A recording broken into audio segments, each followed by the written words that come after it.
Nous terminons cette première partie de conférence avec la communication d'Etleva Vocage. Vous m'entendez mieux, j'imagine?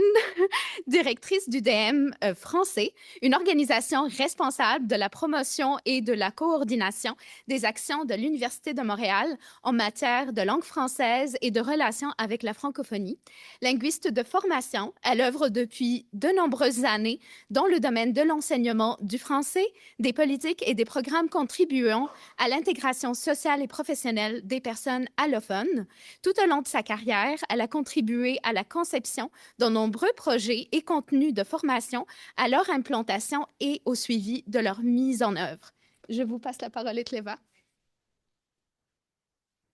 Bonjour tout le monde. Quel plaisir de prendre la parole après Christophe. Merci d'avoir préparé l'auditoire partout pour moi. Donc, je vais rétablir deux choses. Premièrement, Christophe collabore très étroitement avec nous et nous ne le payons pas. Donc, il travaille gratuitement, même s'il dit qu'il coûte trop cher. Il est un être passionné, tout comme toute l'équipe du DM français.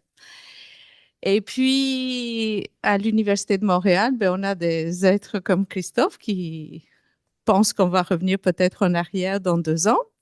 Et il y a des personnes comme moi qui croient qu'on peut vivre dans la vie différemment qu'en testant les étudiants avant qu'ils arrivent à l'université et qu'on peut oui, bien sûr, avoir une photo de ce qu'ils ont comme compétences, mais on peut les soutenir, les accompagner, les entourer, pas juste d'amour, on n'est pas là pour materner, mais leur faire découvrir la beauté, la richesse de la langue française, valoriser les progrès, le tout avec un ensemble de partenaires. Et le rôle de l'université, c'est justement d'être cette citoyenne engagée qui, quand elle a choisi d'être une université francophone comme la nôtre, mais elle peut faire mieux, différemment et à très long terme. Et puis, j'espère qu'on aura un jour l'occasion de voir des résultats de cette nouvelle approche que l'Université de Montréal s'apprête et est en train de mettre en place depuis quelques années déjà.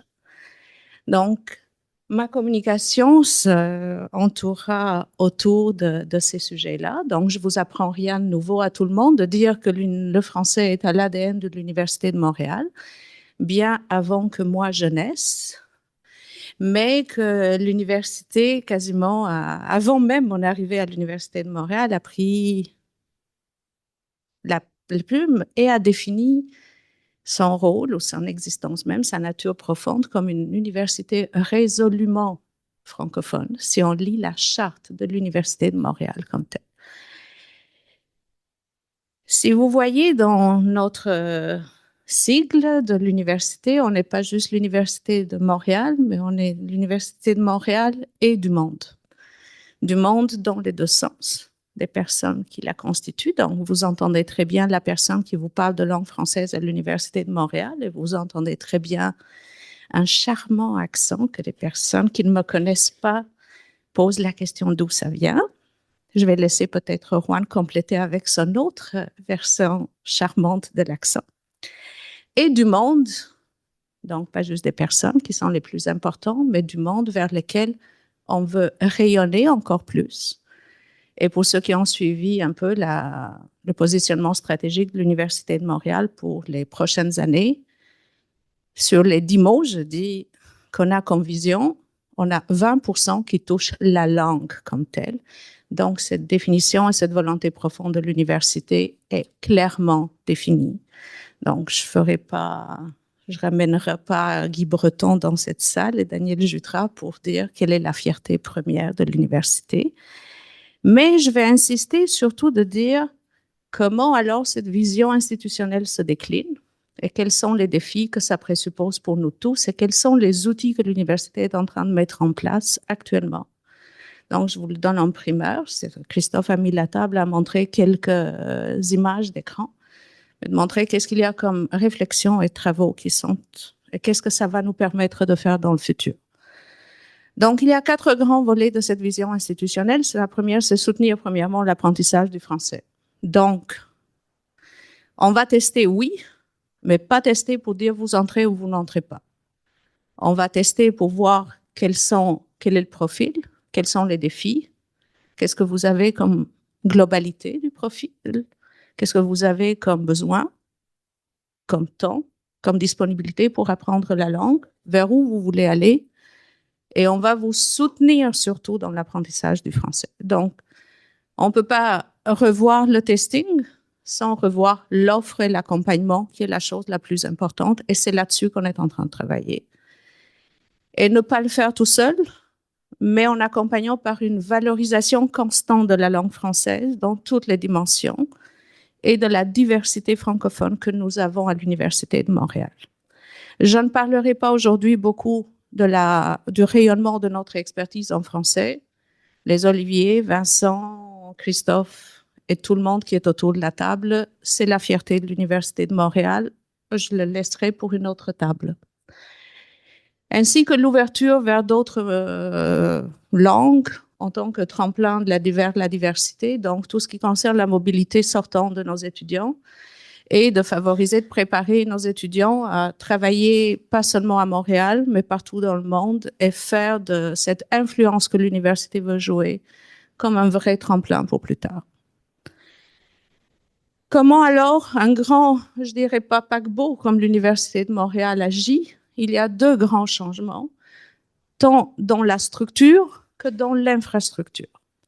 Dans la structure, donc, il y a eu depuis 2023 la création, donc, une réorganisation de l'ensemble des services de l'Université de Montréal et la création du DM français d'un côté, donc qui coordonne l'ensemble des actions de l'université en matière de langue française, et de l'école de français qui a regroupé l'ensemble de tout le soutien pédagogique et formation qui se donnait un peu partout à l'Université de Montréal sous le même chapeau. Et quand je parle, ce n'est pas juste une offre de cours crédités, c'est des formations non créditées, que ce soit des formations structurées en salle de classe, que ce soit du mentorat, que ce soit du tutorat, que ce soit toutes sortes d'autres initiatives, ateliers, etc., comme vous tous et toutes que je vous vois dans la salle. Et j'imagine très bien, même dans les campus de Toronto ou d'Alberta, vous avez la même situation. Donc, avoir l'ensemble des leviers pour pouvoir agir en fonction des besoins, des disponibilités et des profils, c'est le rêve d'une grande école comme telle. Alors, quelle est la marque UDM français s'est donnée comme porte d'entrée? Donc, comment promouvoir et coordonner les actions de l'université en matière de langue française et des relations avec la francophonie? Mais on s'est donné premièrement comme message de innover, de voir qu'est-ce que nous faisons bien, qu'est-ce qu'on peut faire mieux, et de pouvoir le tester au préalable. Par après, ne pas le faire seul, mais mobiliser premièrement les partenaires à l'intérieur de l'Université de Montréal, mobiliser la recherche, un peu à l'image d'aujourd'hui, et dans nos conversations et nos recherches que nous menons avec nos collègues à la Faculté des sciences d'éducation et dans d'autres facultés, voir qu'est-ce que l'école de français fait de son côté, et pourquoi pas, après cette mobilisation et surtout des étudiantes et étudiants ou des professeurs qui ne maîtrisent pas encore le français en arrivant à l'Université de Montréal, mais de pouvoir fédérer même à l'extérieur de l'Université de Montréal. Nous vivons dans un écosystème qui n'est pas énorme, mais qui est très particulier, comme l'île de Montréal, donc, dont nous portons le nom. Donc, travailler avec l'ensemble des partenaires, et je suis très contente de voir des représentants des autres universités qui sont là autour de la table et qui vivent les mêmes réalités, et le plaisir que j'ai au quotidien de travailler, d'échanger avec elles. C'est formidable. Concrètement, ça consiste en quoi et par où l'équipe du DM français a commencé à réfléchir? Donc, de revoir, premièrement, d'informer de l'importance de la maîtrise du français. Mais on ne prêche pas, on informe, mais on s'assure que les messages par rapport à la langue soient clairs dans tout ce qu'on véhicule. Dans toute communication significative, tout au long du processus, le message doit être pertinent, bien dosé, bien calibré. Calibré en termes de complexité du message par rapport au niveau de compétences que les personnes peuvent avoir et calibré en fonction de où la personne est rendue dans son parcours. Oui, on va évaluer la connaissance du français à l'admission, mais dans le but de proposer directement les parcours pour en améliorer la maîtrise et bien le présenter. Tout au long, valoriser les progrès et, comme je vous disais, fédérer la communauté pour le faire. Et pourquoi pas continuer à en informer de l'importance et d'exigence du français, même pour l'exercice de la profession par après, étant donné les travaux que la Faculté des sciences d'éducation amène sur tout ce qui est les professions et l'exercice des professions au Québec. Il y a un grand changement de paradigme sur lequel nous travaillons au cours de ces dernières années. Donc, le message, peut-être, on l'avait perçu un peu qu'à l'Université de Montréal, où on devait avoir un niveau de compétence pour arriver, où la demande était rejetée, étant donné que la langue est le seul critère éliminatoire pour entrer à l'Université de Montréal, à part l'obtention, on se comprend bien, d'un diplôme d'études préuniversitaires. Le message que nous envoyons et sur la philosophie qui guide l'ensemble de nos actions, c'est qu'on se réjouit que les personnes veuillent faire des études en français et que nous mettons tout ce qu'on a à notre disposition pour les accompagner à parfaire leurs compétences langagières tout au long de leur parcours. Christophe, on a glissé un mot sur les exigences et vous avez vu un peu cet éventail de compétences. Il y a un énorme travail qui a été fait dans le cadre des travaux que l'université mène depuis 4-5 ans déjà sur une révision des programmes d'admission. Donc, il y a eu une révision de la demande d'admission, de l'ensemble des systèmes informatiques et tout, mais le français a été laissé un peu à côté. Donc, l'idée, c'est de le rendre le plus ergonomique. Et là, le français est bien arrimé avec l'ensemble de ces outils-là. Ce qui nous permet et nous a permis d'entamer une analyse de l'ensemble des programmes du premier cycle dans un premier temps et de voir quels sont vraiment les besoins des étudiantes et étudiants admis dans ces programmes, quelle utilisation ils en font de la langue à leur quotidien, à leur arrivée. Donc, quel serait le niveau le plus judicieux à exiger à l'entrée et ne pas exiger comme d'avoir des incohérences ou d'avoir des fois surtout un niveau B2 ou pourquoi pas, on avait des programmes qui exigeaient carrément un niveau C2 à l'admission. Le nombre d'étudiants qu'on va trouver dans ce monde qui ont un niveau C2 dans les 4 compétences, je vous laisse imaginer. Donc, cette analyse fin entre les compétences en compréhension orale et écrite. Et au début, on ne donnait aucune information sur l'expression écrite avant d'arriver à l'Université de Montréal. On attendait que les personnes soient arrivées. Après, on leur passait un test de rédaction, comme Christophe l'a dit. Et si on voyait qu'ils avaient des lacunes en français, surtout un code morphologique ou syntaxique comme tel, ben, on leur proposait des fois même 3 cours de français écrit à réussir tout le long de parcours, faute de quoi les personnes ne pouvaient pas avoir leur diplôme à la toute fin. On se comprend qu'on n'est pas dans une approche ben accompagnative dans ce cas-là.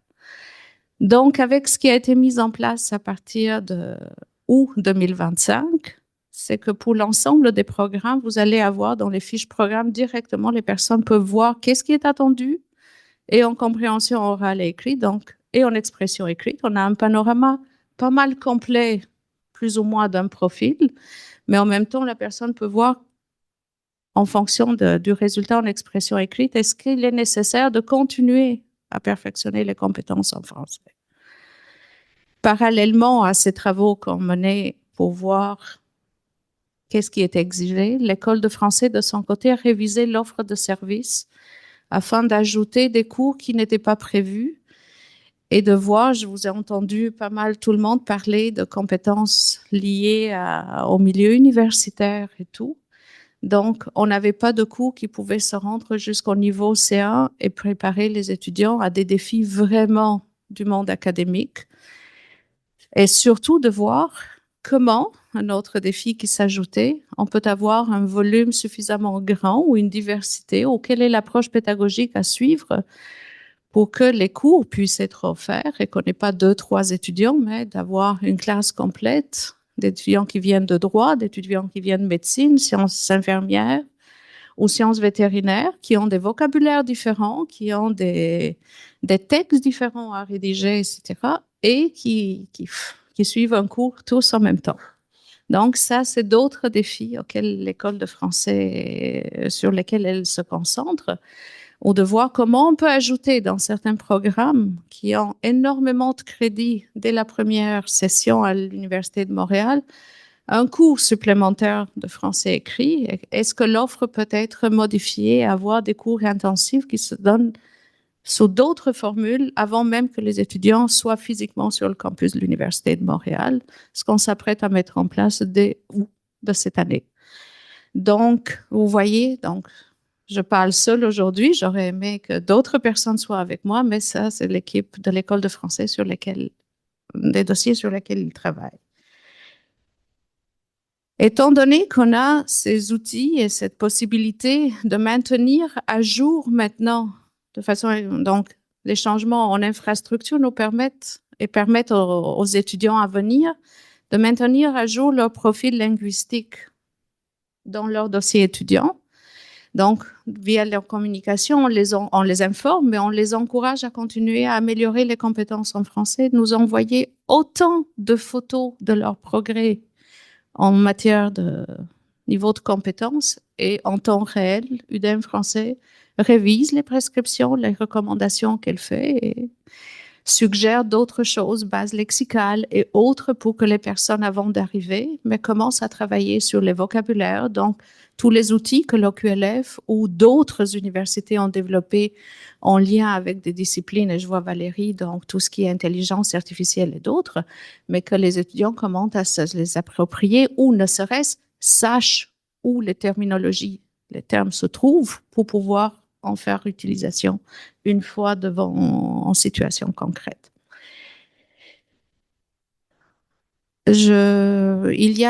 J'insisterai pas trop sur d'autres programmes qui étaient développés au cours des dernières années sur des besoins très particuliers, en particulier pour les étudiants en recherche, dans des programmes qui n'ont pas de scolarité très souvent, mais dont les étudiants doivent vivre, travailler à l'Université de Montréal et échanger au quotidien en français. Donc, vous avez entendu parler d'un programme de jumelage linguistique. Bon an, mal an, on a autour de 90 étudiants donc, pendant les 2 premières années de doctorat peuvent passer, donc on vise à les amener au niveau B1, même ceux qui commencent à un niveau vraiment A1 en arrivant à l'Université de Montréal.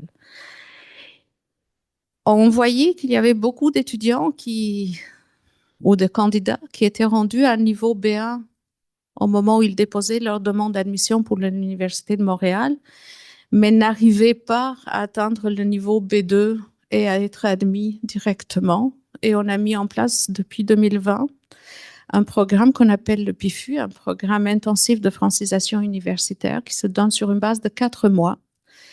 Un contenu sous base de modules développés par la Faculté des sciences d'éducation et donné par l'École de français pour permettre à des étudiants de suivre en ligne cette formation intensive, donc 5 jours semaine. Et on ne les prépare pas juste à apprendre du code linguistique là-dedans. Les modules, c'est s'intégrer dans la ville, s'intégrer à faire de la recherche, à travailler avec les données, préparer un petit projet personnel, donc les préparer à intégrer le milieu universitaire. Donc, s'ils ne sont pas familiers avec le français, le milieu universitaire francophone québécois. De la même façon, on travaille avec les professeurs. Donc, Christophe et moi, on est sur une autre table pour bien informer et voir quelles sont l'utilisation qu'un prof a à faire de la langue dans l'exercice de sa profession, à s'épanouir professionnellement dans un milieu francophone et de s'assurer que le programme de tutorat que nous offrons depuis plusieurs années couvre l'intégralité de ces aspects-là. Donc, pour se rendre minimalement jusqu'au niveau C1 dans un premier temps et pouvoir continuer à se perfectionner par après. Comment on fait tout ça? Est-ce qu'il y a du matériel? Monsieur Dubreuil m'a posé la question tantôt. Est-ce qu'il y a du matériel ou une méthode pour pouvoir le faire? Depuis 2021-2022, déjà au préalable, on avait commencé à élaborer Francium à des stades débutants. Et là, Francium, depuis 3 ans, il est rendu jusqu'au niveau C1 du cadre commun. Donc, il y a des fiches d'activité ainsi que des guides pédagogiques pour chacune de ces fiches-là et des consignes si quelqu'un veut même les utiliser de façon autonome pour préparer les étudiants qui veulent faire des études de premier cycle, ceux qui veulent faire des cycles d'études de cycle supérieur, pour des chercheurs et chercheuses qui même des fois ont à enseigner comme tel, ou même pour le personnel enseignant comme tel. Je vous laisse les explorer sur le site du DEM français. Tout est gratuit, tout est créé en open source. Et tout est basé sur des documents, une approche actionnelle sur des documents authentiques que l'ensemble des universités francophones canadiennes nous ont gracieusement offertes. Donc, c'est ça la logique de l'Université de Montréal. On crée, étant donné que peut-être on a un peu plus de possibilités, mais l'idée, c'est de partager et de solliciter les autres à les utiliser. Comment faire pour valoriser les progrès? À part, bien sûr, reconnaître les diplômes que nous donnons, on le voit qu'on intervient de plus en plus via des formations non créditées à l'Université de Montréal. Et au mois de mai, je vous le donne en primeur, il va y avoir 2 badges numériques que le bureau du registraire de l'Université de Montréal va délivrer pour les étudiants pour tout ce qui est les approches ou bien les formations non créditées qui sont données. Un qui est donné pour vivre en français à l'Université de Montréal. Donc, on reconnaît de façon formelle, en se basant bien sûr sur des données claires et précises, c'est pas sur la température corporelle le matin. Donc, une, c'est vivre en français et l'autre, c'est de reconnaître les compétences développées lors de ces parcours. Donc, via un portefeuille numérique, les étudiants peuvent télécharger directement les badges en question. Et après, on reconnaît l'engagement, l'implication, les compétences développées et tout, ainsi que via nos campagnes de promotion. Pour ceux qui se promènent à l'Université de Montréal depuis quelques années, donc vous avez vu des images, ce n'est pas des images de synthèse, pas de l'intelligence artificielle, c'est des vrais étudiants, c'est des vrais membres de la communauté universitaire qui sont nos têtes d'affiche, qui viennent témoigner via des vidéos ou des images comme telles, du plaisir et ce que le français et la francophonie symbolisent pour eux. Donc, il y a eu une campagne qui roule encore sur la richesse de la francophonie, la richesse de nos accents, et un autre qui était sur l'ouverture que le français donne, en particulier pour les étudiants chercheurs non francophones à l'arrivée, donc les perspectives d'emploi que ça crée après le parcours à l'Université de Montréal. On valorise l'apprentissage, mais on y tient vraiment trop à la maîtrise de la langue. Et la valorisation de la maîtrise, à part bien sûr les diplômes de l'UDM et la fierté de la communauté, c'est d'avoir des activités comme hier soir, pour ceux qui étaient avec nous à Délit ta langue, donc de jouer avec la langue, de lui donner vie et d'avoir du plaisir. On est persuadé, je ne suis pas un organisme, Christophe, même si je voudrais bien être une OBNL, je suis une unité de l'Université de Montréal, mais je joue comme un organisme des fois, donc ce qui amène à comprendre où on est. On aime ça le côté ludique à l'Université de Montréal, à part toute l'évaluation très formelle qu'on a. Donc, des activités comme Délit ta langue, où on est conscient que oui, on pousse les étudiants à développer les compétences en français écrit, mais dans le monde dans lequel nous vivons, l'oralité est très importante. Et surtout, préparer les leaders de demain engagés à donner voix dans un français de qualité qui mobilise le monde, c'est précieux. Et c'est ça, être un diplômé comme nous. Et à part l'oralité, depuis déjà 3 années, on a des milliardises qu'on appelle, ce qu'on offre gratuitement à la communauté pendant la Francofête, des textes que les étudiants de toutes les disciplines soumettent. Département de littérature de langue française les choisit, une quinzaine. Et pendant les 3 semaines de la Francofête, en 8 à 10 minutes, c'est la balade quotidienne, sont transformées sous forme de balado par la troupe théâtre de l'Université de Montréal.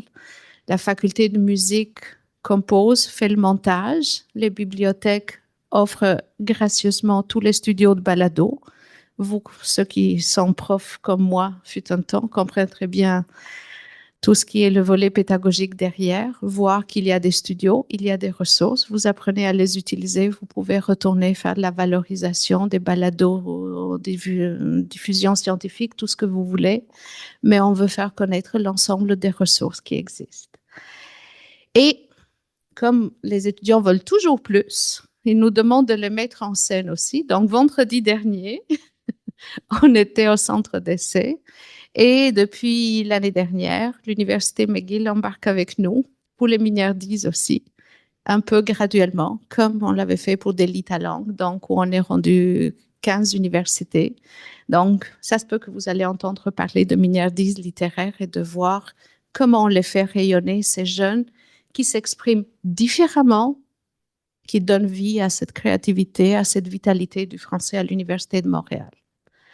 J'ai entendu beaucoup parler aujourd'hui de l'importance de connaître l'environnement culturel, de comprendre comment la langue s'articule dans un espace comme Montréal ou le Québec comme tel.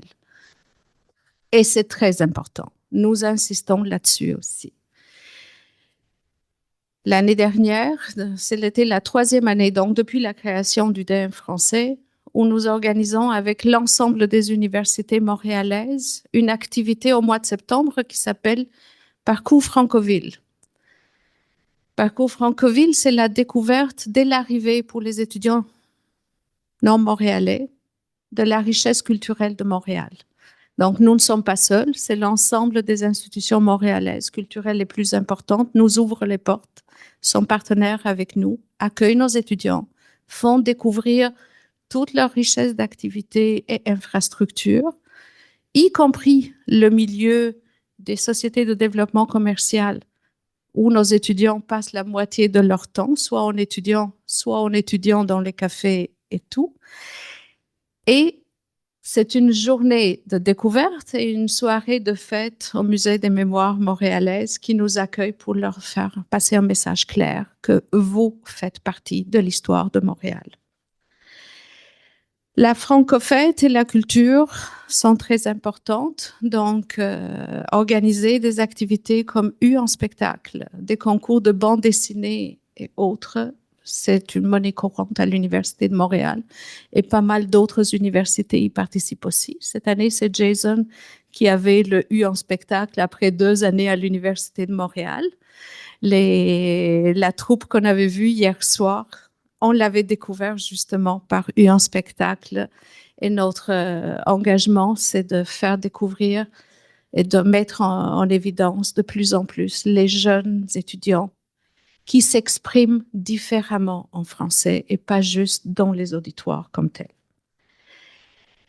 Est-ce qu'on peut travailler avec d'autres partenaires pour faire des créations à l'université, des expos à ciel ouvert? Oui, depuis 2 ans, si vous vous promenez sur Côte-des-Neiges, donc le quartier, je peux dire, le plus multiethnique à Montréal, il y a une exposition hors les murs où les concours de bande dessinée sont offerts à l'ensemble de la population pour découvrir, via une balade, la créativité de nos étudiants. Ma plus grande fierté, c'est une photo comme celle-ci, où ceux qui se reconnaissent dessus, j'imagine, sont aussi contents que moi, donc d'avoir toutes les universités montréalaises pour une même activité, ainsi que la ville de Montréal qui nous accompagne dans toutes nos folies. Je vous remercie infiniment. Je vous souhaite une bonne journée.